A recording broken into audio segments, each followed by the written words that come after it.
All right, ladies and gentlemen, it is another beautiful Monday morning, and you already know what we're doing here today, so let's go ahead and get the formalities out of the way, all right? Yo, peoples, Kyushu92 here, and welcome back to yet another live reading of the newest chapter of Solo Leveling. Last we left out on, Suho found himself in this big old massive corridor, and he started fighting armors, and every time he would get to the end, Igris would be waiting for him at the end. But Igris kept working them ribs, and Suho kept winding up in the beginning of the corridor, like it was a roguelike game. And then it gets to a point where he starts getting better, much better at it, to the point where he's apparently leveled up enough to start another quest, a job change quest, that has an endless amount of armors coming out to fight him, and Suho has a crazed, excitable look in his eye, as if to say, like, great, perfect, this is just what I needed. And that's what we last left out on. So my question is, hopefully it gets answered in this chapter. If it doesn't, that's fine. We can wait for the next one. Is, what is the purpose of Suho being transported here? Because clearly this has something to do with Jin and his shadows. Now, whether Jin is the perpetrator behind this or if it's the shadows who are doing this remains to be seen. But let's go ahead and get started with special episode 16. And it begins with an armor like a mage, like one of the enemy mages up against Suho, charging up a fire blast, and then it blasts it at Suho, who dodges out of the way as a massive explosion just happens right beneath his feet. And he's just looking, like, mind you, he's tired, he's been sweating a lot, his hair is massively disheveled, so he's just dealing with all this. And then it cuts to some other mages as they start, chanting incantations, and then a massive swirl of fire starts to appear above Suho. So this is a joint incantation from all of the mages, and Suho's looking kind of worried at all that's happening here, and he just manages to put his shield up, because remember, he grabbed a whole bunch of weapons. So, great sword, a big old axe, daggers, bow and arrow, a shield, all manners of different armor to help him out, and he just manages to put that same shield he had on his back up in front of him to keep this massive fire blast from exploding in his face. And Suho is just breathing heavily and hard because this is a workout for him. Remember, he's still doing the job change quest, so this increased number of armors is because he took on the quest change, the job change quest.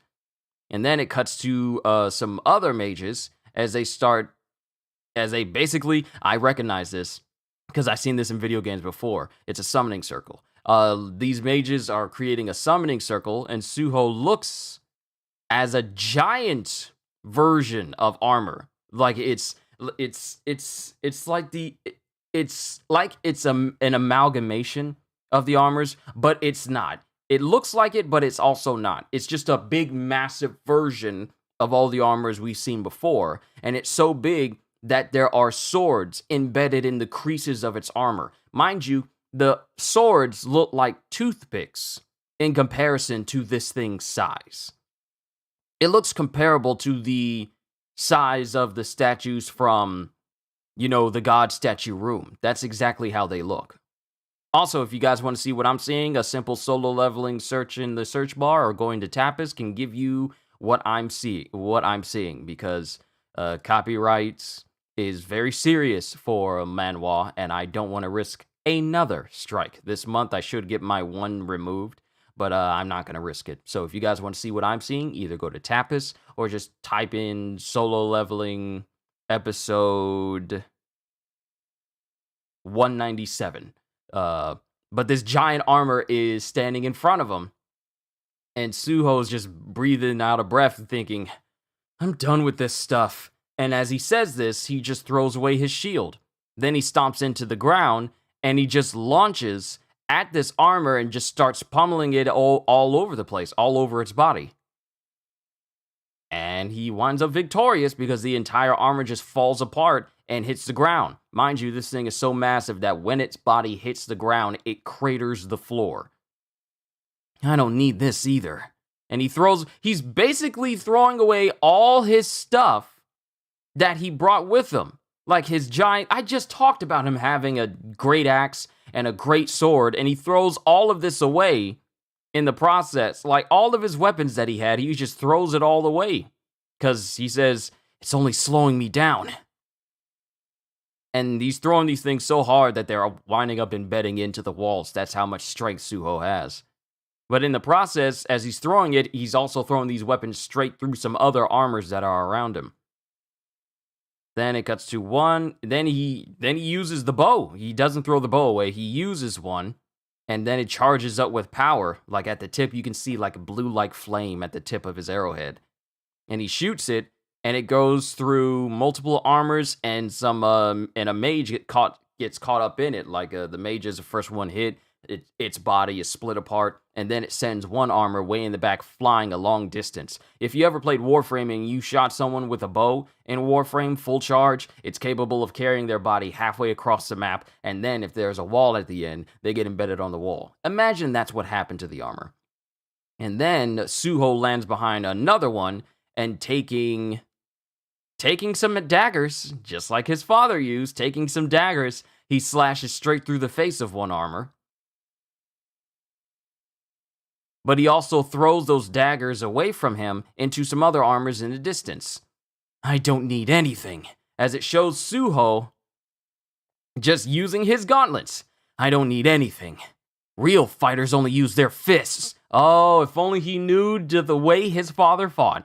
But he basically, when he started this final run, because he's on his last flame, there's 3 flames that were in the room when he started that each went out every time he died after Igris, worked them ribs. He's on his last flame right now. And he went in with a whole bunch of weapons, but he just went right back to the gauntlets he started out with after, trying to unknowingly clown his dad on his choice of weapons when he looked at the daggers. He's just using his fists now.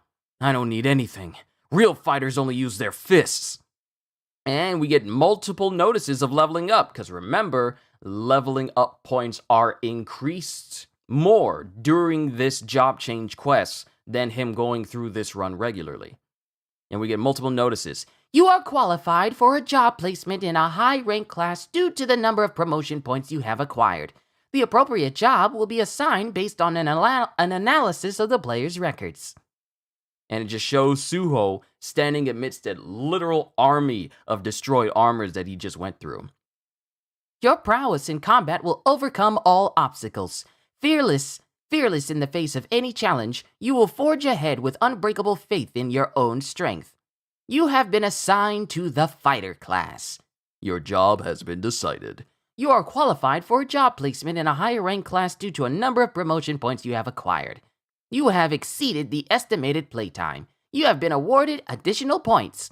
Your remaining health is above 50. You have been awarded additional points. You have defeated all enemies. You have been awarded additional points. Your total number of promotion points has exceeded the limit. You have been promoted from fighter to soul striker. Ooh, soul striker sounds nice. Soul striker. Soul Striker. That's cool. You have been promoted from fighter to Soul Striker. This won't cut it. In order to defeat that bastard, I have to become way stronger than I am now. Enemies will respawn on the field in sequence if you do not relocate. And then time passes, and then we get Level Up. Watchman's Necklace A. Mage's top tier ring A. Scorching Phantom Warrior's Gauntlets, S-. This dude, he stayed. Suho stayed in this section of the map. Just so the enemies could respawn. Just so he could level up more. This man got a brand new class. He jumped up 2 whole classes from fighter to soul striker. And this man says, this isn't enough to beat him. To beat Igris. So he stays. And now time passes and this man has A rank gear on now. He started with the bottom tier class. Now it's all legendary. Of course. Watchman's necklace, A rank. Mage's top tier ring, A rank. Scorching Phantom Warrior gauntlets, S rank. This man has S rank fighting gauntlets now. And then it cuts to the room with Igris. And Igris is still sitting in that same position he was the first time Suho came across him. Hey, did you miss me? Now it's my turn. And it shows Suho standing there. His clothes are ragged. He's down to his tank top. But his muscle, like, he's gotten so much muscle now. He's like, is this the muscle that Suho had underneath him? Or is this the additional muscle he gained from leveling up so much? But he says, now it's my turn. Name, Sung Suho. Level 70. This man was 19 the last time we saw his level up screen. If his level was something else, someone will remind me. But now he's level 70. See, this is how I would do things. I would over-level myself just so I can take on any challenges. That's what I would do. This man over-leveled himself just in case. Igris sees him, and he looks at him. Then Suho looks at Igris. Then Igris grabs his sword and slashes in the direction of Suho. And Suho literally has a limited window to dodge out of the path of lightning, and he just barely manages to dodge it. And then he's just darting around as Igris is leaping after him, swinging the Demon King's longsword, causing all the lightning to emit from it. And they just clash with one another. And when they clash, it causes a concussive shockwave to emit from both of them, causing the entire room to implode as they're clashing. And all you see in the next panel is just explosion after explosion after explosion. You don't even see Igris and Suho. You just see the explosions happening one after the other. And then they pop out of the smoke, and it's like, if anyone's seen One Piece Film Z and the beginning fight between Zephyr and Kizaru, when that explosion happens and then they jump out of the smoke and then they're just floating in the air talking to one another, a similar situation happened with Igris and Suho. They just jump out of the smoke as they're keeping pace with one another. And they continue to clash all over the room, while Suho is dodging the lightning strikes that Igris keeps shooting out. It's still not enough. I need to boost my speed. Then Igris looks at him, and then he drives his sword towards Suho, who braces himself with his gauntlets. His S-rank gauntlets. But it's not enough, because Igris still manages to send him flying in the opposite direction. Of course, Suho rebounds off the wall, and then jumps up in the air in front of Igris, and he slams his fist down on Igris as Igris braces himself with his sword. He slams his fist down on him. And Igris is just looking, unfazed. And then we finally get Igris speaking. Such remarkable strength, and His Highness hasn't even reached 100% of his powers yet. So, this is clearly a test. This is clearly a test. But for Igris to comment on Suho's level of power, saying that even he hasn't even reached 100% of it yet, but he's commending him, it's already Suho is already substantially strong now. But it then shows like a massive ricochet montage of Igris literally slamming around Suho. And then Suho prepares his fist. And as he's doing that, we get a little inner monologue from Suho. After leveling up and facing him again, I can fully understand now. This Dark Knight's strength is far beyond what I could have imagined. His stats are on an entirely different level than the ordinary soldiers that kept respawning.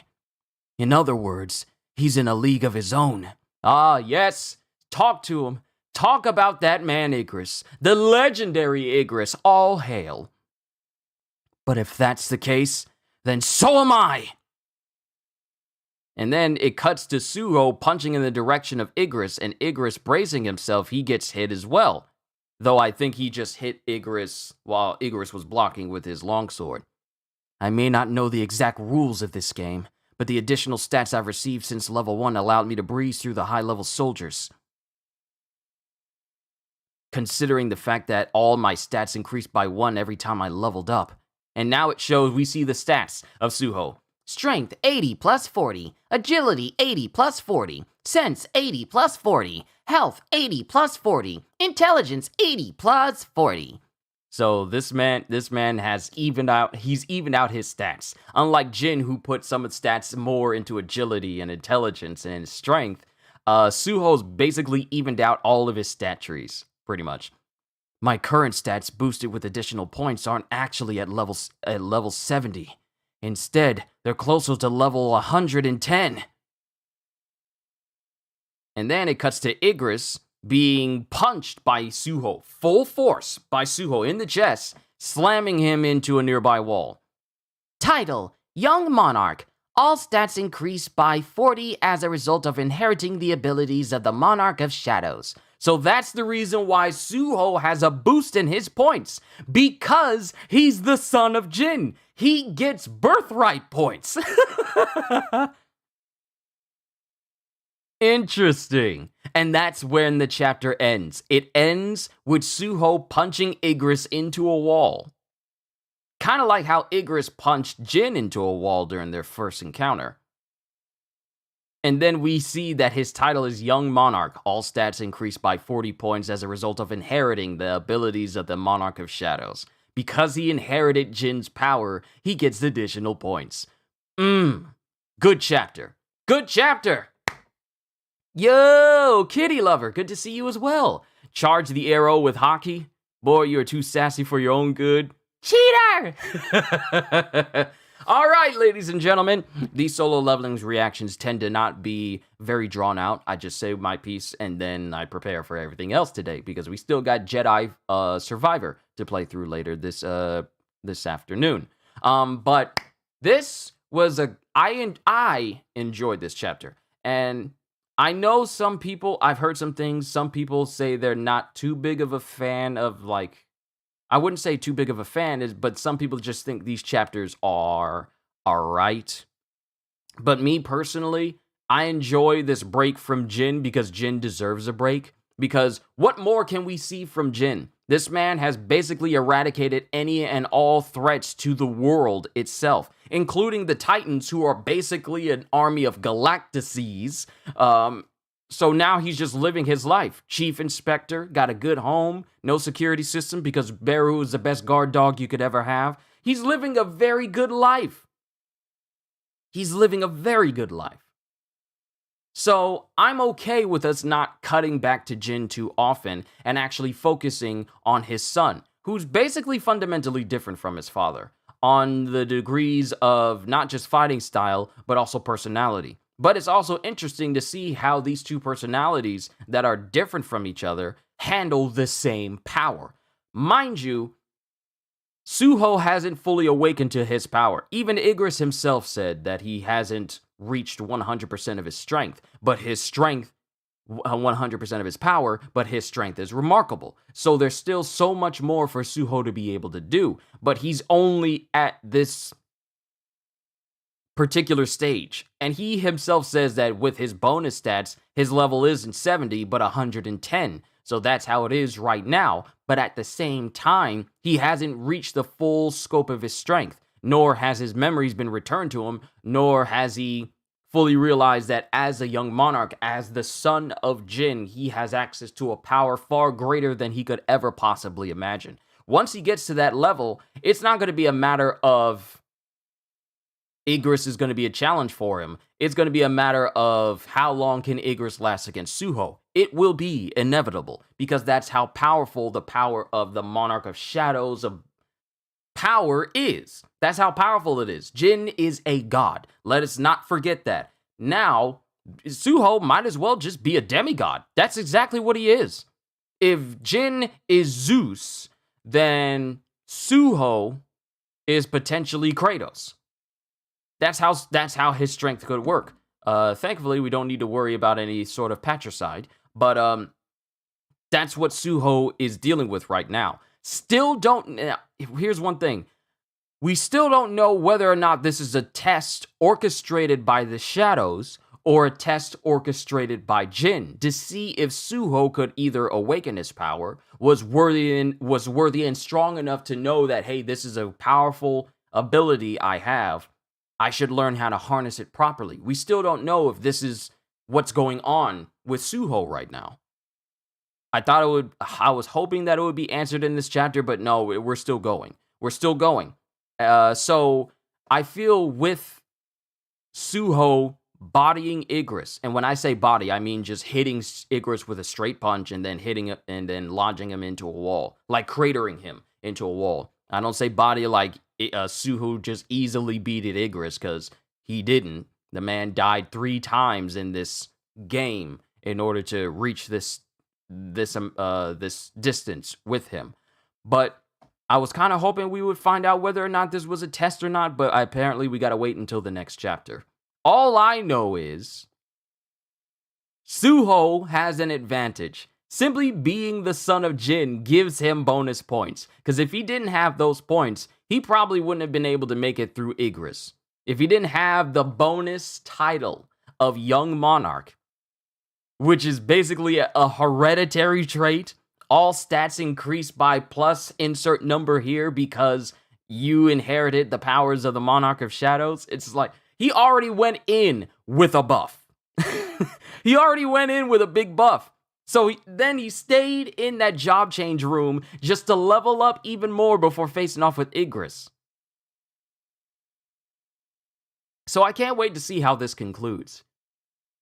Will he realize that he's more than just a mere human? Because I'm pretty sure going throughout his life, he thought, I'm strong. I'm stronger than most.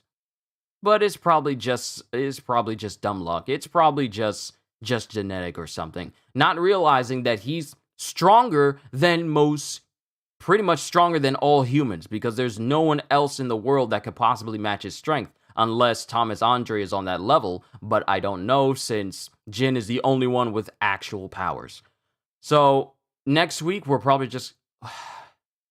Next week, I feel like it may be the conclusion to this whole game that Suho is currently in right now, and then we find out the true purpose of it. I honestly feel that the next chapter is going to do that. I could be wrong, but I honestly feel that's what it's going to do. Overall, I enjoyed this chapter, and it makes me want to play a video game and just level up and just over-level, which is what I might do once I get done here. That's just how influential this chapter is. But overall, I enjoyed this chapter. My review is this was a very good chapter. I don't want to stick it with a numerical number based off of that, because people rely on that type of thing way too much. But overall, I really enjoyed this chapter because we got to see more of Suho and his resolve in, getting through this game. But I can't wait to see the conclusion and find out why he even got teleported to this place in the first place. Was it a test by Jin or the Shadows? We'll have to wait until next week to hopefully find out. So to everyone here, that is my reaction and review for Solo Leveling. I apologize for keeping you too long. Still got Jedi Survivor that I will be playing through later today, so stop on by the stream if you feel like it. To everyone here, all I can say at the end of the day is, hope you all enjoyed. Can't wait to see you all in my next video. And if you're new to the channel and you enjoyed what you saw here today, then like, subscribe, share this stream with everyone you know, because the more the merrier. And maybe even consider becoming a member, because I am always looking forward to entertaining you. So have a fantastic day, and once again, as always,